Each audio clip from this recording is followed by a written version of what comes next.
एकादशी का व्रत भगवान श्री हरि विष्णु को अत्यधिक प्रिय होता है। राधे राधे भक्तों, आज हम जया एकादशी व्रत कथा का श्रवण करेंगे। माघ मास के शुक्ल पक्ष की एकादशी को जया एकादशी कहा जाता है। यह एकादशी विशेष रूप से पिशाच, प्रेत, योनि बंधन और भय से मुक्ति दिलाने वाली मानी जाती है। जो भी श्रद्धा के साथ इस एकादशी का व्रत करता है उसे मोक्ष की प्राप्ति होती है। जया एकादशी की कथा इस प्रकार है। एक समय की बात है, धर्मराज राजा युधिष्ठिर अपने भाइयों भीम, अर्जुन, नकुल और सहदेव के साथ भगवान श्री कृष्ण के सानिध्य में विराजमान थे। राजा युधिष्ठिर सदैव धर्म, व्रत और पुण्य कर्मों के विषय में जानने के लिए उत्सुक रहते थे। उन्होंने श्रद्धा से हाथ जोड़कर भगवान श्री कृष्ण से कहा, हे मधुसूदन, हे जगत के पालनहार, आपने मुझे अब तक अनेक एकादशियों की महिमा बताई है। कृपा करके बताइए कि माघ मास के शुक्ल पक्ष की एकादशी का क्या नाम है, उसका व्रत कैसे किया जाता है और उसका फल क्या होता है।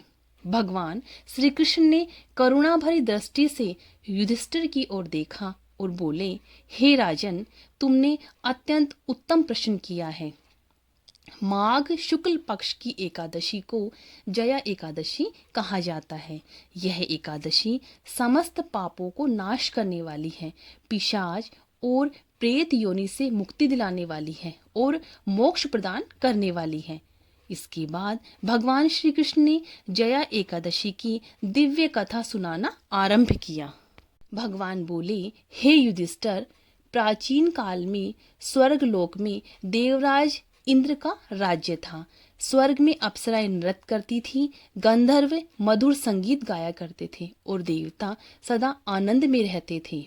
इंद्र की सभा अत्यंत दिव्य थी। उस सभा में एक श्रेष्ठ गंधर्व रहता था जिसका नाम था माल्यवान। वह रूपवान, संगीत निपुण और धर्म प्रिय था। उसकी पत्नी थी पुष्पवती, जो अप्सराओं में अत्यंत सुंदर और गुणवान मानी जाती थी। एक दिन देवराज इंद्र ने देवताओं के मनोरंजन के लिए एक भव्य नृत्य संगीत महोत्सव का आयोजन किया। सभी गंधर्व और अप्सराएं सभा में उपस्थित हुई। माल्यवान को गान का दायित्व सौंपा गया और पुष्पवती नृत्य करने लगी।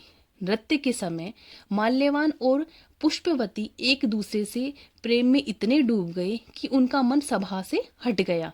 उनका ध्यान भगवानों के मनोरंजन के स्थान पर आपसी प्रेम की ओर चल पड़ा। यह स्वर्ग सभा की मर्यादा का उल्लंघन था। देवराज इंद्र ने जब ये देखा तो उनको बहुत अधिक क्रोध आया। इंद्र ने कठोर वाणी में कहा, तुम दोनों ने स्वर्ग की पवित्र सभा का अपमान किया है। तुम्हारी इस अपराध के कारण तुम दोनों पिशाच योनि को प्राप्त हो जाओगे और पृथ्वी पर अत्यंत कष्ट भोगोगे। श्राप पड़ते ही उनका दिव्य तेज नष्ट हो गया और वे दोनों स्वर्ग की ओर चल पड़े और वहां से वो नीचे गिर गए।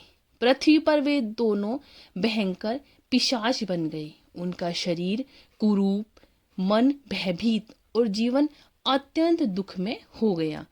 ना उन्हें भोजन का सुख मिलता और ना ही उनकी निद्रा में कोई शांति थी। दिन रात वे पश्चाताप में डूबे रहते थे। वे एक निर्जन वन में रहने लगे, जहां ठंड, भूख और भय उनके जीवन की साथी बन गई।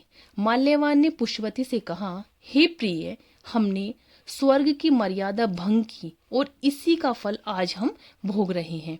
यदि भगवान विष्णु कृपा करें तो ही हमारा उद्धार संभव है। दोनों निरंतर भगवान विष्णु का स्मरण करने लगे। कुछ समय बाद माघ मास का शुक्ल पक्ष आया। उसी पक्ष में एकादशी तिथि का उदय हुआ। उस दिन दोनों को भोजन नहीं मिला। भूख के कारण उन्होंने कुछ नहीं खाया और रात्रि में ठंड के कारण नींद भी नहीं आई। इसी प्रकार अनजाने में उनका उपवास और जागरण हो गया। वह पवित्र तिथि थी जया एकादशी। हे युधिष्ठिर, जया एकादशी के पुण्य प्रभाव से उनके शरीर से पिशाच योनि नष्ट होने लगी। आकाश से दिव्य प्रकाश फैला और देवदूत प्रकट हुए। देवदूतों ने कहा, हे माल्यवान और पुष्पवती, तुम दोनों को जया एकादशी का फल प्राप्त हो गया है। अब तुम पिशाच योनि से मुक्त हो चुके हो। क्षण भर में वे पुनः अपने दिव्य गंधर्व रूप में प्रकट हो गए। देवदूत उन्हें पुनः इंद्रलोक ले गए। देवराज इंद्र ने उन्हें देखकर कहा, जया एकादशी के प्रभाव से तुम दोनों का उद्धार हुआ है। यह एकादशी समस्त पापों का नाश करती है।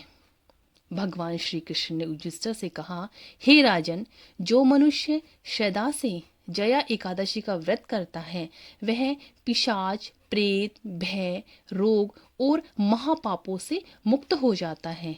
इस व्रत को करने वाला अंततः विष्णु लोक को प्राप्त करता है।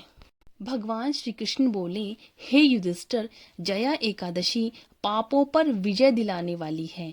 इसका व्रत करने वाला कभी अधोगति को प्राप्त नहीं होता। यह कहकर भगवान श्री कृष्ण मौन हो गए और राजा युधिष्ठिर भक्ति से नतमस्तक हो गए। तो ये थी जया एकादशी की कथा। भक्तों, यदि आपको मेरी कथा अच्छी लगी हो तो इसे ज़्यादा से ज़्यादा शेयर करें और मेरे चैनल को लाइक, सब्सक्राइब करें। राधे राधे भक्तों।